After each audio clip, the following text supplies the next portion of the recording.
Bueno, muy bien. Buenas noches.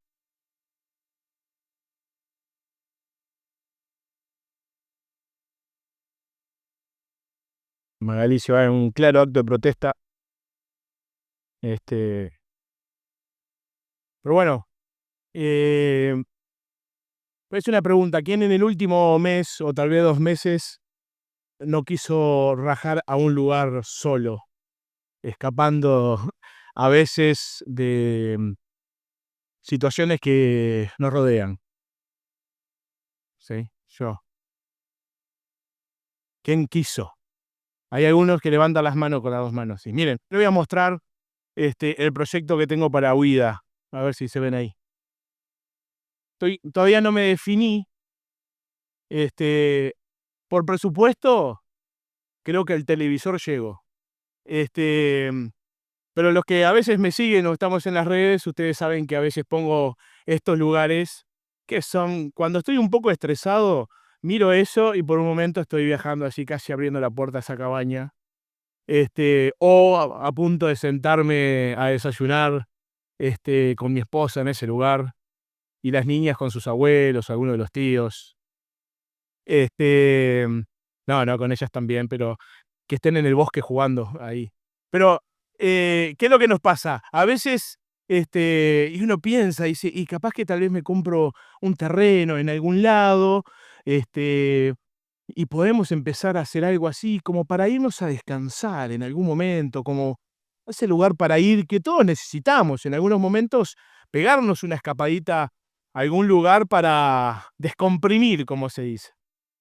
Este, Lamentablemente tengo una esposa que rápidamente me dice: "¿Y cuándo vas a ir? ¿Cuántas veces lo usás en el año ese lugar?". Y uno empieza a pensar que la realidad que en la vida ministerial, entre lo laboral y lo familiar, los fines de semana son rápidos y escasos, ¿no? Se van, volando. Uno, se prepara el viernes y cuando quiere acordar el lunes ya está metido en una rutina que dice: "Me faltaron 2 días en el medio". Y es verdad, a veces, por lo menos de la reflexión que nosotros hacemos como familia, ¿cuánto usaríamos si tuviéramos una casita en algún lugar?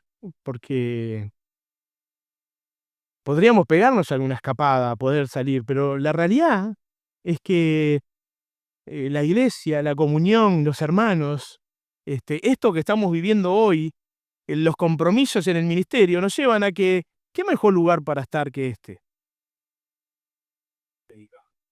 Sí, lo que yo siempre pensaba es, yo no la quiero tener, pero si hay algún amigo que lo tiene y me lo quiere prestar 2 o 3 veces al año, bienvenido sea. O podemos ir a Ranchito del Carmen, que seguramente haya más ruido en esos entornos que en el mismo Carmen, ¿no? Pero bueno, vamos a sacarnos más, Matías, la foto para no distraernos, porque si no algunos ya deben estar ahí navegando entre los bosques. Pero bueno, eso es una de las cosas que yo estaba pensando. A veces ya me entretengo con las fotos y soy feliz ahí con los estados y escuchar los ruiditos de los pájaros.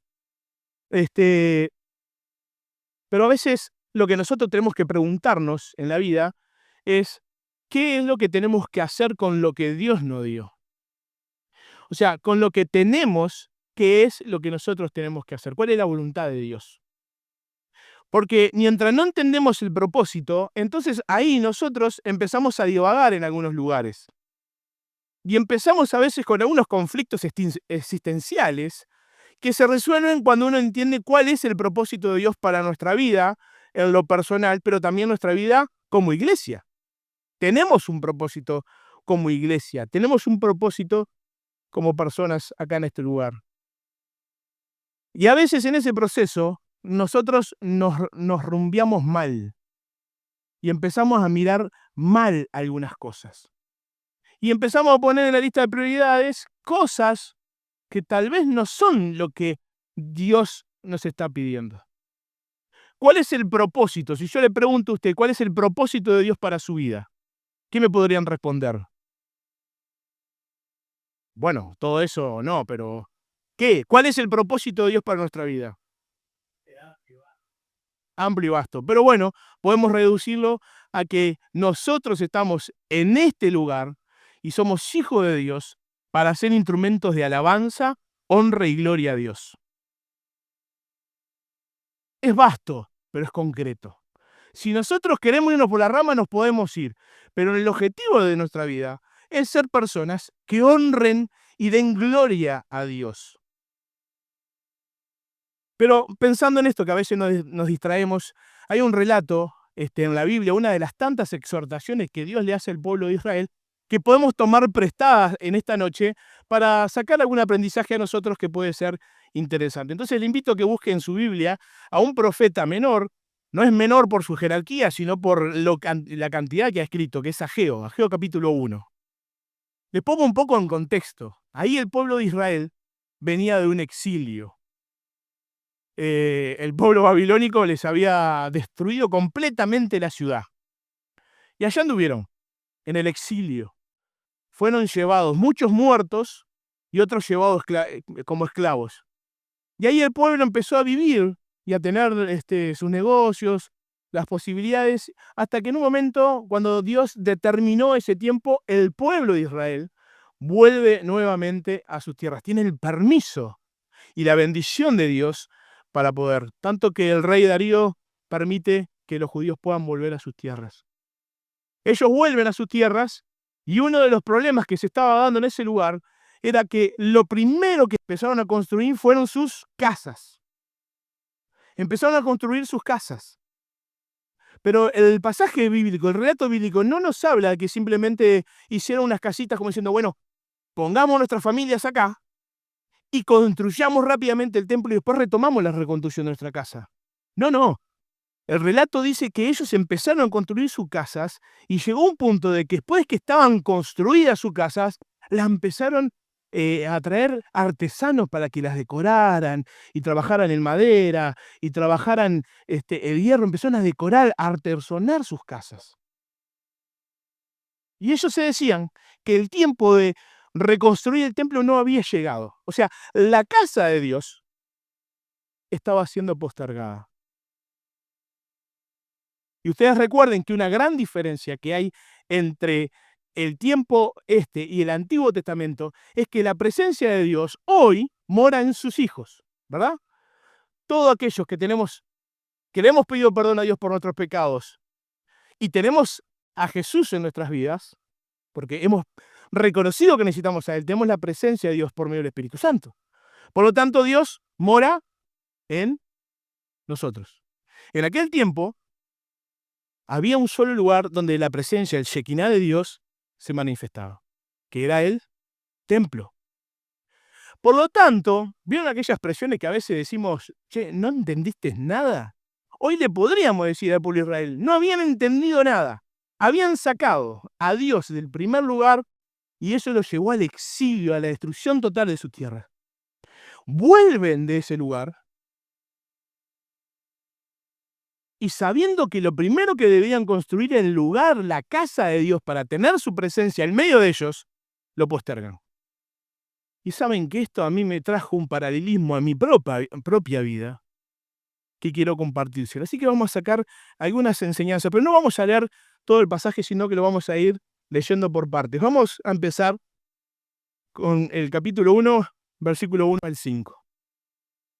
Dice, el día primero del mes sexto del año segundo del rey Darío, la palabra del Señor vino por medio del profeta Ageo a Zorobabel, hijo de Salatiel, gobernador de Judá, y a José, hijo de Sodac, sumo sacerdote, y dijo, así ha dicho el Señor de los ejércitos, este pueblo dice, todavía no es tiempo de que la casa del Señor sea reedificada.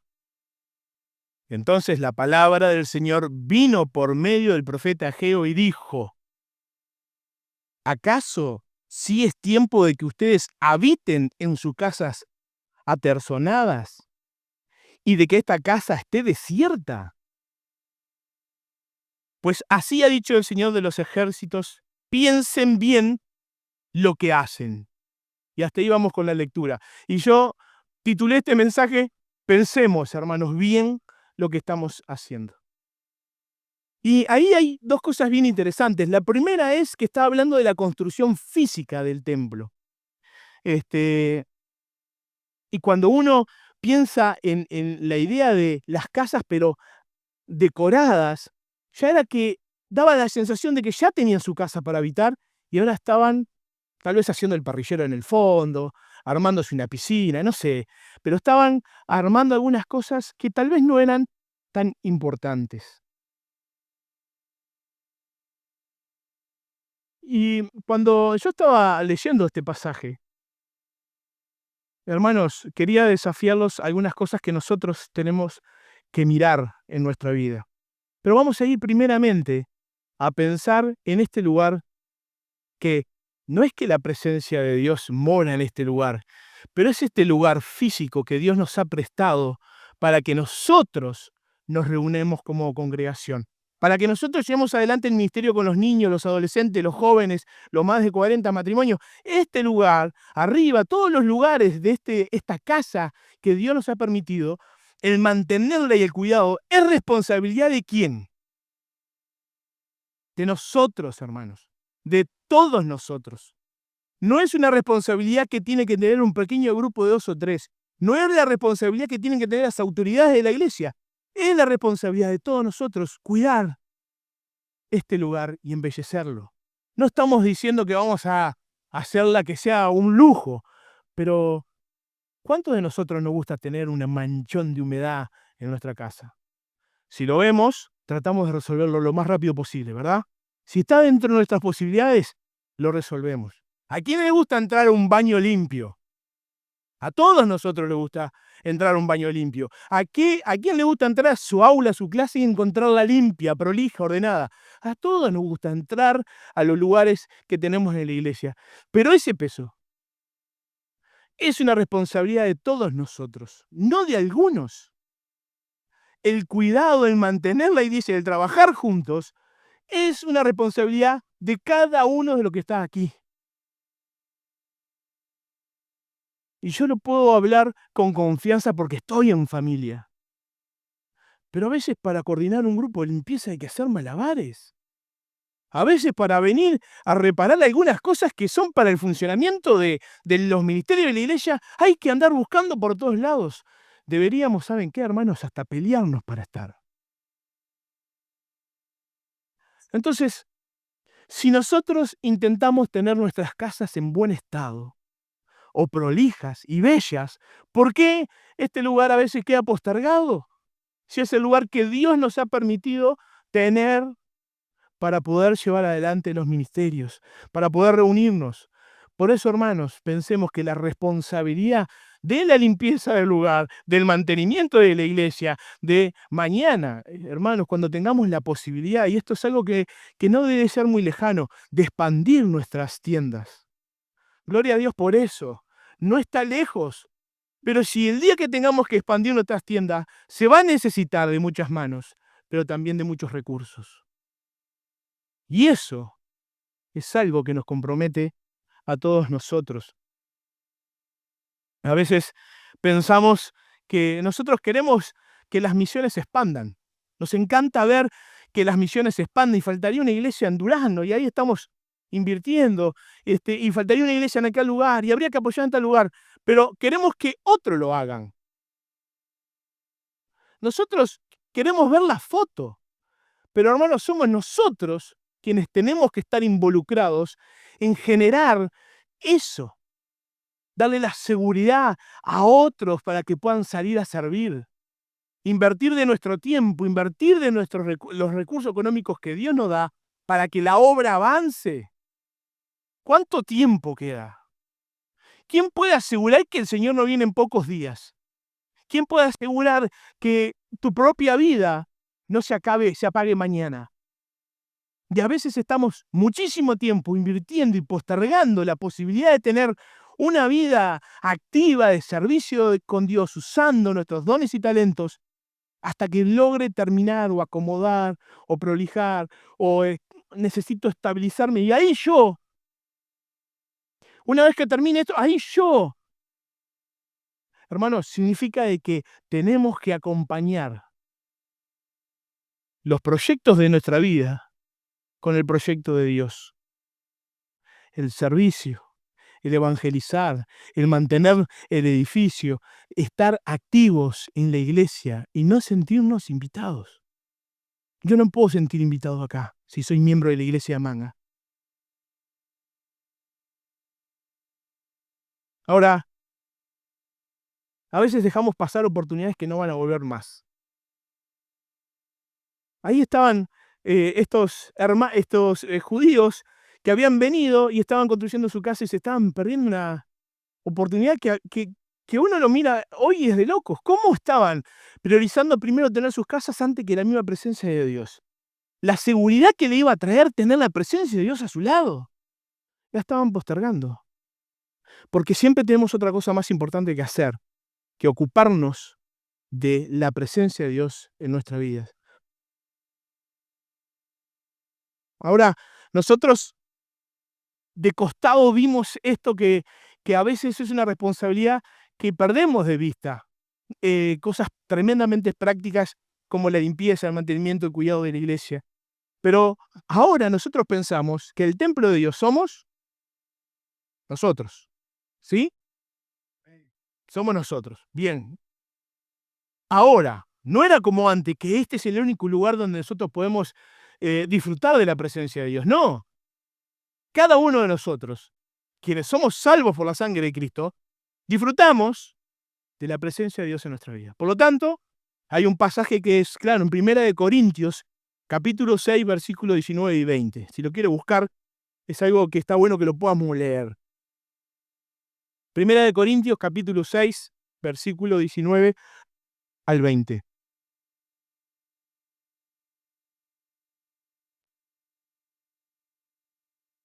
Dice, ¿acaso ignoráis que el cuerpo de ustedes es el templo del Espíritu Santo,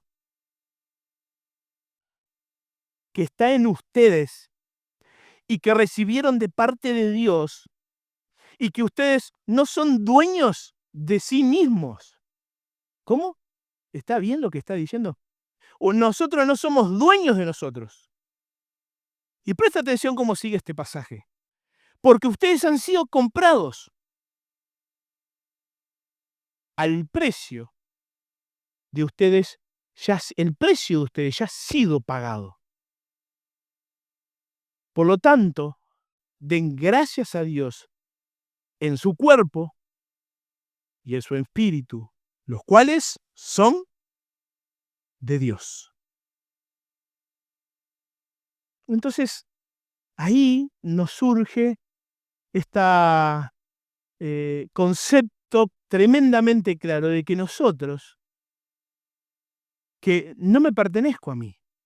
En este momento de la vida, Mauro no tiene que pensar en lo que va a planificar hacer de su vida y cómo desarrollar todos sus sueños, porque yo fui comprado por Cristo y al ser comprado por Cristo tengo un nuevo objetivo en mi vida. Tengo una tarea para hacer. Yo ya no me pertenezco más. Antes le pertenecía al enemigo. Si usted no tiene a Cristo en su vida, no es que se pertenece a usted mismo. Su alma le pertenece a Satanás.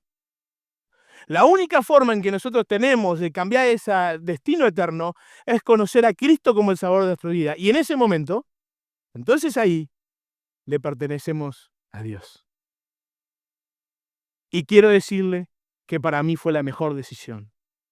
Y es mi deseo más profundo y mi anhelo que mis hijos y mis hijas puedan conocer a Dios y pertenecerle a Él. Entonces, cuando nosotros pensamos en esto, pensamos que tenemos que cuidar el templo. Bueno, ¿cómo cuidamos el templo de Dios? ¿No? Hay varias formas de cuidar. Tenemos que cuidar nuestra salud física. Tenemos que cuidar nuestra mente. Tenemos que cuidar nuestras emociones. Tenemos que cuidar nuestras prácticas espirituales, aquellas cosas que ayudan a que el espíritu en nosotros esté vivo y ardiendo. Tenemos que ser íntegros. Tenemos que entender el propósito de nuestras vidas. Tal vez si yo me pusiera a desarrollar cada una de estas ítems que podemos hablar sobre cómo cuidar nuestro cuerpo, que hay hermanos que lo podrían hacer mucho mejor, cómo cuidar nuestra salud emocional, cómo cuidar nuestra salud, nuestra mente, cómo cuidar el espíritu. Bueno, hoy yo me voy a hacer un pequeño recorte y solamente me voy a quedar cómo nosotros tenemos que entender el propósito de Dios para nuestras vidas. Cuando un adolescente o un joven no entiende el propósito de Dios, y lo hablo porque son con los que más trabajo, no entiende el propósito de Dios para su vida, anda boyando. Nada le satisface, no encuentra paz plena. Con los adultos también, ¿verdad? Pero ¿cuántos jóvenes y adolescentes están en un ruido, como dicen a veces? En un ruido constante en sus cabezas porque no encuentran un propósito, un por qué están acá.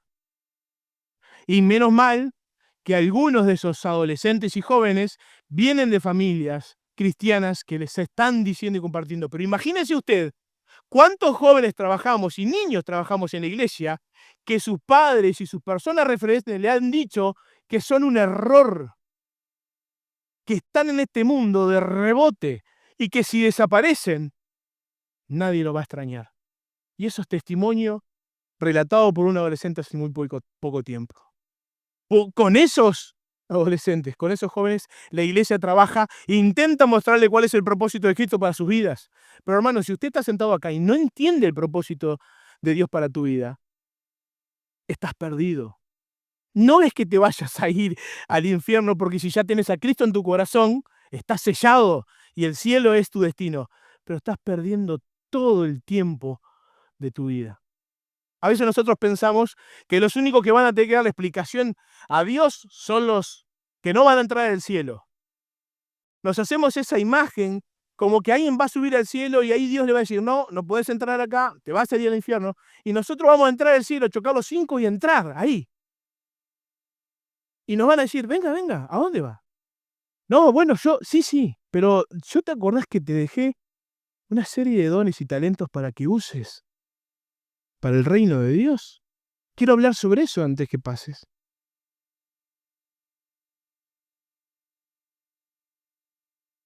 Nosotros a veces pensamos que vamos a entrar por un tubo y vamos a tener que darle cuenta a nuestro Señor de lo que hemos hecho a lo largo de la vida con lo que Él nos dio. Y Él nos dio el tiempo, cada minuto que usted respira y vive y pisa y se levanta de la cama y pisa el piso y camina y ve y habla, cada minuto de eso es un crédito que Dios le está dando. Cada peso que entra en nuestra cuenta, sabemos que es una bondad de nuestro Dios. A veces nos confundimos y pensamos que es gracias a que nosotros...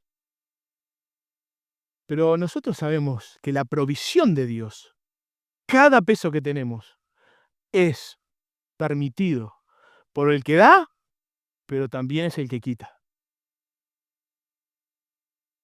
Los dones y los talentos que tenemos para el uso de la expansión del reino de Dios, para el desarrollo sano de la iglesia, también es un regalo de nuestro Dios. Primera de Corintios capítulo 10, versículo 31 nos dice, entonces, ya sea que comáis, que bebáis o que hagáis cualquier otra cosa, hacedlo todo para la gloria de Dios. Por lo tanto, todo lo que nosotros hacemos en nuestra vida, absolutamente todo, tiene que darle gloria a Dios. Toda decisión que ustedes tomen, jóvenes, adolescentes, toda decisión que ustedes tomen, tiene que darle la gloria a Dios. Recuerdo en un campamento de adolescentes se había entregado una pulsera que ayudaba a los adolescentes y lo desafiaba con esta pregunta, que ante una decisión de ver algo, de hablar algo o de tocar algo, si hicieran la pregunta y tenía la sigla, la pulsera es Jesús, ¿qué haría? Y entonces ya, si ahí van a estar en contacto con algún compañero, alguna invitación, ya si la pregunta era, Jesús, ¿qué haría? ¿Iría a este lugar o no iría? ¿Miraría esto o no lo miraría? Bueno, era un gran filtro para estos. Entonces uno podía definir. Pero yo les invito, y no les voy a dar una pulsera hoy, que se pregunten a veces si esta decisión que estoy tomando en mi vida sirve para el propósito que Dios tiene para la mía. Sirve para el propósito que tenemos como iglesia y como hijos de Dios.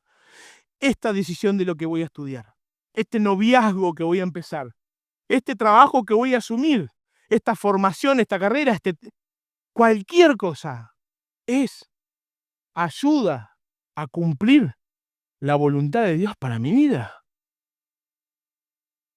Si tenemos la paz de Dios para eso, entonces, qué lindo empezar una carrera donde vas a poder trabajar y sostener tu familia y apoyar la obra de Dios con la paz de sabiendo que estás haciendo, cumpliendo el propósito de Dios para nuestras vidas. Todo lo que hacemos. Otra de las formas de edificar el templo y dejar un poco de lado alguna de las cosas que nos roban muchísimo tiempo es que nosotros podamos fortalecernos en nuestras disciplinas espirituales. Los que están estudiando o los que han pasado por el proceso de estudio, ¿verdad que hay veces que cuando se acerca un parcial o un examen, metemos unas maratones de estudio, pero frenéticas, ¿no? Nos rompemos los ojos, 30 horas sin estudiar, café, mate. Ahora, no nos llamen a una vigilia de oración por la salud del hermano o por las misiones en los lugares perseguidos, porque yo a las 2 estoy liquidado, ¿viste? Te banco hasta las 2. Estamos dispuestos y es lícito. Hay que momentos en la vida donde hay que meterle. Pero hay momentos a lo largo de toda tu vida que hay que meterle a las disciplinas espirituales. Y ellas son la oración. Tenemos que orar como pueblo de Dios. Tenemos que tener una vida, una disciplina de oración cada uno de nosotros. El estudio de la palabra de Dios. Hermano, si usted viene y solamente recibe el domingo o el miércoles o algún videíto, hay un problema. La Biblia está hecha para que usted la pueda entender y el Espíritu Santo en su vida está para que puedas entender lo que te está diciendo la palabra de Dios. La comunión. ¿Saben que cuando uno no viene a su iglesia extraña? Nosotros por el ministerio a veces, o por razones de visitar nuestra familia, es verdad que cuando vamos a Villa del Carmen, a Juan Lacase, a Rosario, cuando vamos a Minas, nos sentimos en familia porque son nuestros hermanos. Pero yo los extraño a ustedes. Mi iglesia es mi iglesia. Suena un poco raro y egoísta a veces, pero yo extraño mi iglesia. No sé si le pasa a los que tienen que salir a veces. Estamos felices, compartiendo con otros, disfrutando, pero por momentos extrañamos. Y esa es la comunión. ¿No le pasa que a veces no vino fulano y mengano y lo extrañan? Yo a veces le digo, no, hoy no fui a la iglesia, pero porque estoy un poco mal. Le digo, pero a veces pensá que cuando estás en la casa de Dios, cuando venís a este lugar, también eso es de bendición a otros hermanos que te quieren ver. El servicio. Lo hemos hablado y muchas veces que me toca la posibilidad de compartir la palabra, he tocado el tema del servicio. Podemos estar teniendo una vida espiritual sana si hace 5, 6, 3, 4 años que estamos bautizados y no tenemos un ministerio de la iglesia. No estamos sirviendo. No, pero yo hago cosas afuera. Bueno, pero este es el lugar que el Señor te llamó. Y de acá para afuera, sí. Hermanos, todos tenemos para hacer algo en la iglesia. Lo vuelvo a repetir. Todos tenemos una responsabilidad en la iglesia para hacer. Si no tenés idea por dónde arrancar, los ancianos de nuestra congregación se le van a ocurrir tantas cosas que venite con una libreta. Hermanos, hay lugares para todos. Hay lugares para servir para todos. Y ustedes recuerden una cosa. Nosotros servimos a nuestro Dios. No servimos para a otros. Servimos a nuestro Dios, para nuestro Dios. Y una cosa que es importante es que Dios no está mirando qué es más importante que lo otro. Te tocó compartir el domingo en la prédica. Bueno, esto es más importante que el que va a visitar a los chicos del hogar, o se los lleva a pasear, o viene acá a limpiar el baño. No, es servicio al Rey de Reyes. Por lo tanto, hermanos, ninguno de los que está acá, sentado en este lugar y los que están escuchando, que son miembros de la iglesia o de alguna iglesia, tienen que estar sirviendo, tienen que estar involucrados en algún área de servicio.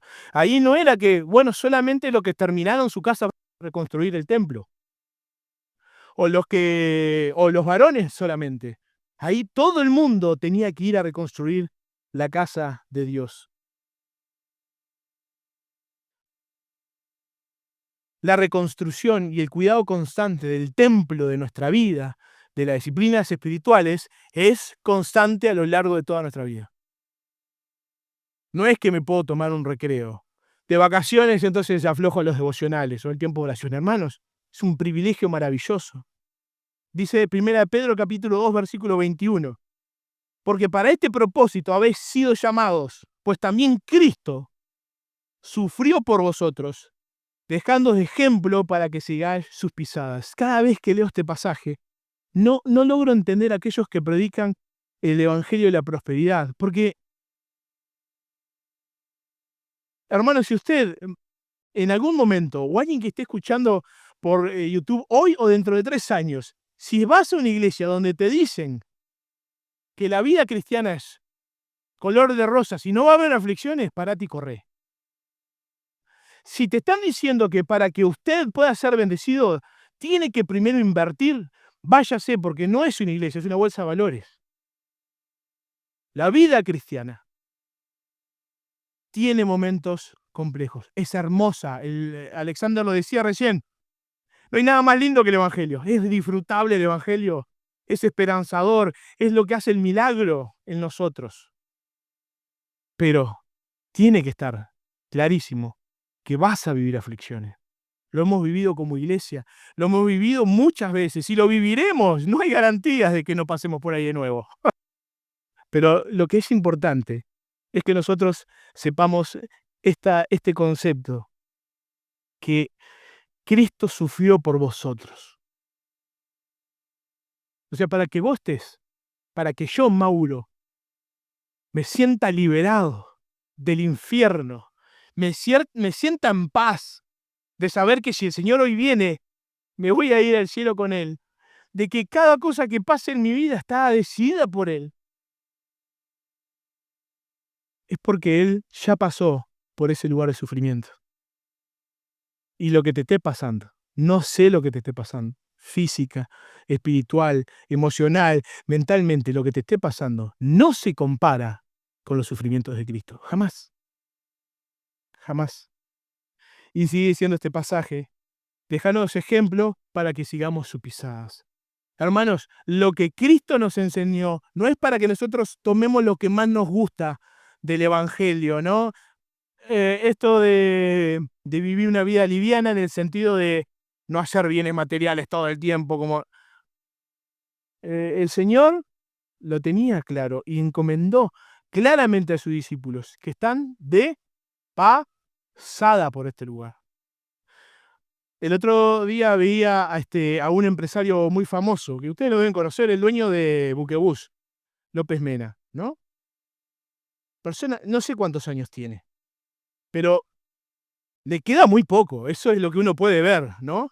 Y él está pensando en proyectos de barcos de hidrógeno que van a salir y que ya los está mandando a hacer, que van a salir dentro de 6, 7 años, que seguramente él ya no va a estar. Sigue pensando en cómo hacer plata cuando se le acaba el reloj de arena, está llegando casi al final. Yo lo puedo entender de las personas que tienen su proyecto en este mundo, pero de nosotros, hermanos, no. Tenemos que invertir todo lo que tenemos y somos para la gloria de Dios. Todo.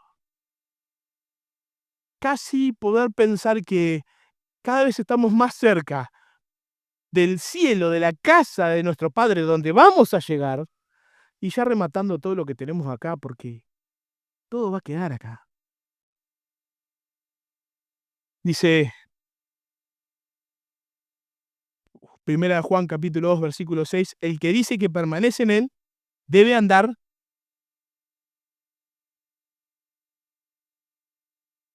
como él anduvo. Porque ese es el problema.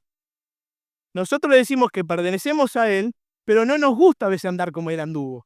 Porque andar como anduvo Jesús es una vida de integridad, de renuncia y de poner al otro en primer lugar. Entonces nos gusta esta primera parte. El que dice que permanecemos en Él. Sí, permanecemos en Él. Gloria a Dios, disfrutamos de la iglesia. El que permanece en Él debe andar como Él anduvo. Y andar como Él anduvo es vivir como Cristo vivió. Ya desde su primera etapa le dijo claramente, en los negocios del Padre tengo que estar metido. Los padres habrán dicho, sí, pero él lo tenía claro, lo tenía clarísimo, que en los negocios del Padre él tenía que estar metido. Hermanos, nosotros tenemos que estar metidos en los negocios del Padre, que son los negocios eternos. Son los negocios que van a perdurar y terminar. Una bolsa llena de agujeros, versículo 5 al 11 de Ageo. Volvemos ahí. Pues así ha dicho el Señor de los ejércitos, piensen bien lo que están haciendo. Ustedes siembran mucho y recogen poco. Comen y no se sacian, beben y no quedan satisfechos. Se visten y no entran en calor. Y los que trabajan por un jornal lo reciben en saco roto. Así ha dicho el Señor de los ejércitos, y se lo vuelve a decir, piensen en lo que hacen. Versículo 8. Vayan al monte y traigan madera y reconstruyan mi casa, y yo pondré en ella mi beneplácito. Les voy a dar mi bendición. Y seré glorificado. Y seré glorificado. Yo, el Señor, lo he dicho. Y ahí tiene que ver a veces que nosotros nos damos cuenta que estamos un poco errándole al proyecto. Y esta exhortación nos tiene que hacer volver al camino. Volver a entender que lo mejor que nos puede ser estar involucrados en el reino. Empezar a buscar madera para construir lo que Dios está construyendo en este tiempo. Ahí dice 2 Corintios capítulo 9, versículo 6, el que siembra escasamente, también segará escasamente. Y el que siembra generosamente, también segará generosamente. Dios no se está hablando de sembrar semillas para uno mismo. Está hablando de sembrar para Él. Hay quienes retienen más de lo que conviene, pero tienen pobreza.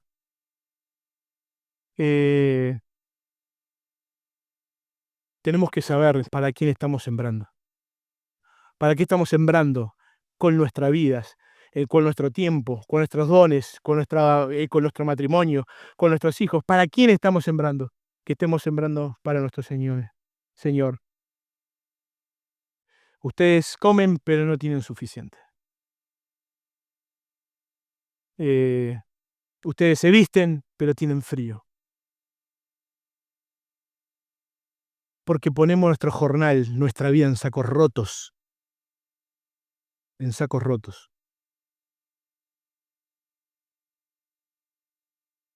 Isaías 52:5 dice, ¿por qué gastan el dinero en lo que no es pan?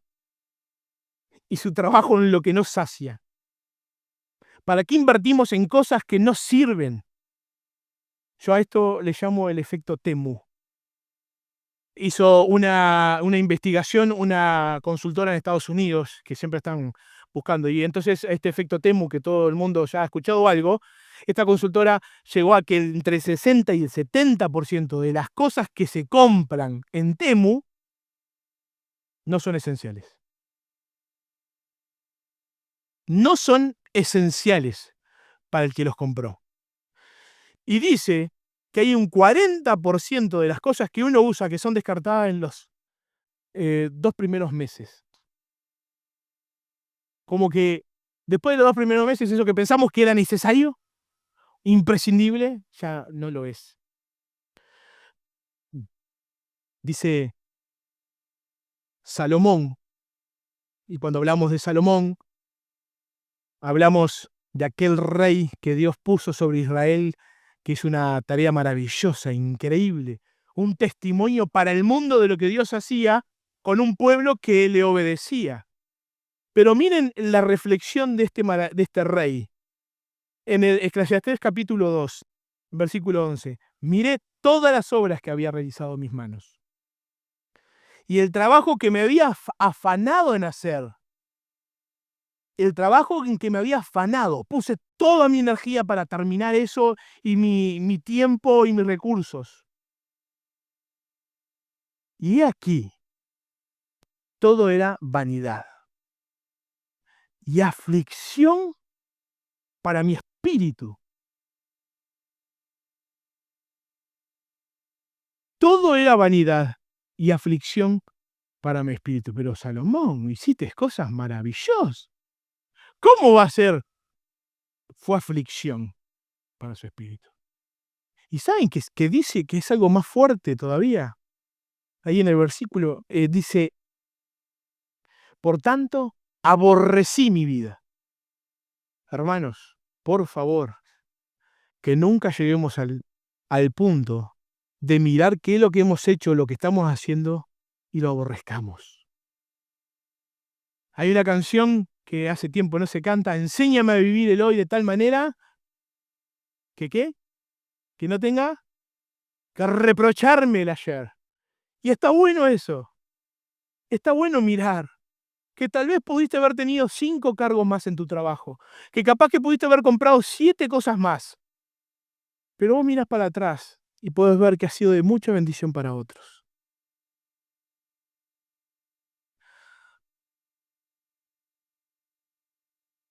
Y terminamos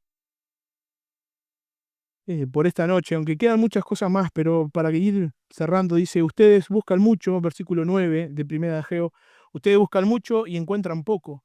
Lo que ustedes guardan en su casa, yo en un soplo lo disipo. Como diciendo, todo el esfuerzo que vos hagas, en un momento yo lo puedo disipar, porque Él es el que da, pero también es el que quita. ¿Por qué? Porque mi casa está desierta.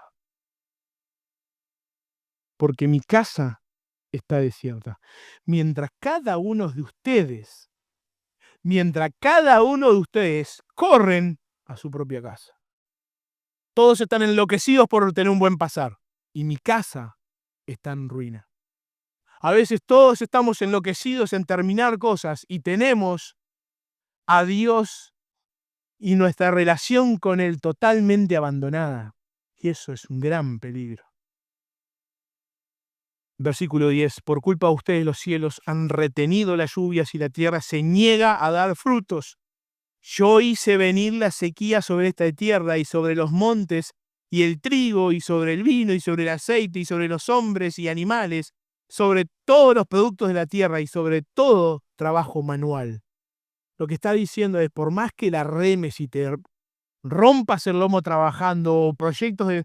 no va a haber bendición hasta que no entiendas que primero tenés que atender el templo de Dios. Tenemos que atender nuestro vínculo con Dios. Y ahí van a venir las bendiciones. Que no las bendiciones se relacionan con lo económico, hermanos. La paz es una bendición de Dios. Vivir una vida tranquila es una bendición de Dios. Vivir una vida sin necesidades es una bendición de Dios también. Y el versículo 12, por tanto, Zorobabel, hijo de Salatiel, como José, hijo de Josac, sumo sacerdote, o sea, como el cargo político ahí, Zorobabel, el que estaba encargado del rey y el que estaba encargado del cuidado religioso del pueblo, el sumo sacerdote, lo mismo que el resto del pueblo, oyeron la voz del Señor su Dios y las palabras del profeta Ageo, tal y como el Señor su Dios había ordenado decir, y todo el pueblo tuvo temor delante del Señor. Entonces Ageo habló con el pueblo por mandato del Señor y como enviado suyo dijo, yo estoy con ustedes. Dios le dijo, yo estoy con ustedes. Y el Señor despertó el espíritu de Zorobabel y de todo el pueblo de Dios. ¿Saben? Que yo quiero terminar esta noche preguntándonos si a veces no necesitamos un despertar. Si no estamos apagados como hijos de Dios o anestesiados como hijos de Dios. Y si a veces como iglesia también no estamos un poco apagados. Es una pregunta y cada uno lo va a poder responder. Pero pregúntese íntimamente ante Dios, ¿no estás apagada? ¿No estás apagado en tu vida? Dice el diccionario de Strong, levantar, cuando dice despertó, hace referencia a la palabra en el original, es levantar, provocar, excitar, incitar, motivar, abrir los ojos de alguien.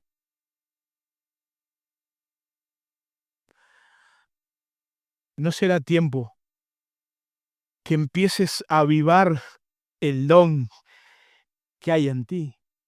¿No será el tiempo que empieces a avivar el Espíritu Santo en tu vida?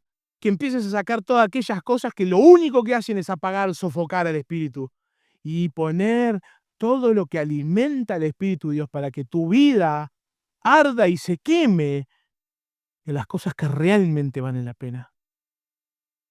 Y cuando llegues al cielo, puedas mirar a tu Padre a los ojos y decirle, gracias, estuvo buenísimo. Aprendí muchísimo, te pude servir, dejé mi salud, dejé mi recurso, dejé todo y fue lo mejor, porque otros pudieron escuchar el Evangelio, otros pudieron ser tus discípulos. Vamos a orar para terminar esta noche. Yo les pido que ustedes se pongan de pie, así algunos cambian un poco la postura. Y solamente te quiero decir que pienses en un momento, en esta noche, si no debería haber un avivamiento en nuestras vidas. No lo sé. Capaz que estás dando todo.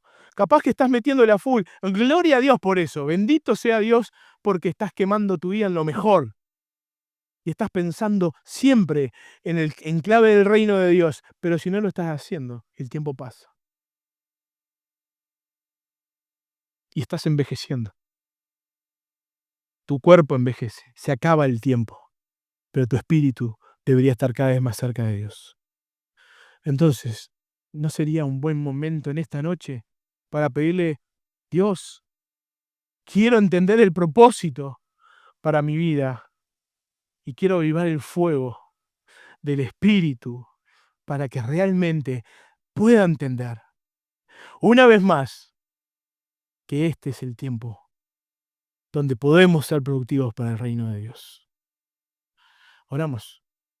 Querido Dios, yo te doy muchas gracias porque me has desafiado tremendamente al ir metiéndome en este momento del pueblo de Israel y cómo a veces estamos tan confundidos y estamos cerrándole al proyecto inicial.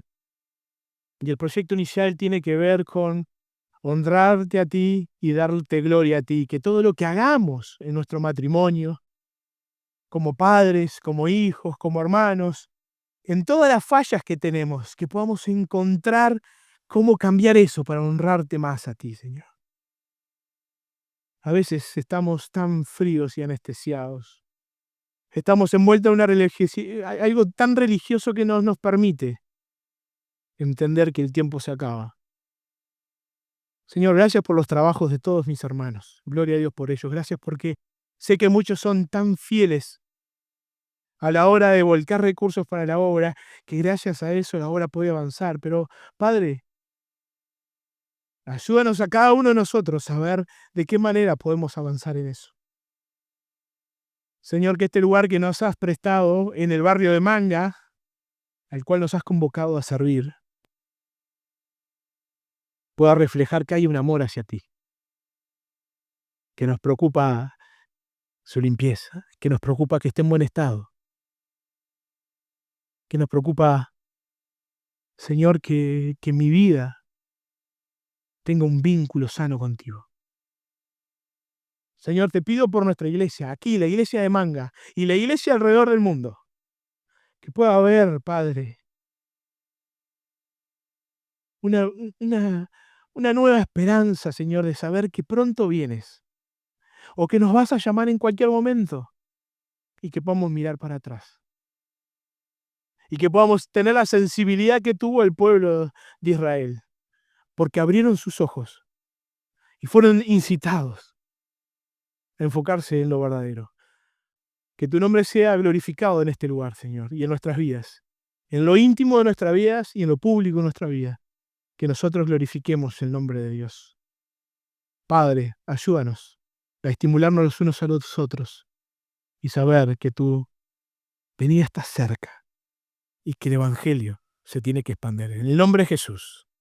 Amén. Muchas gracias, hermanos. Pueden tomar asiento. Esperamos que Dios les bendiga y que podamos tener una semana desafiante.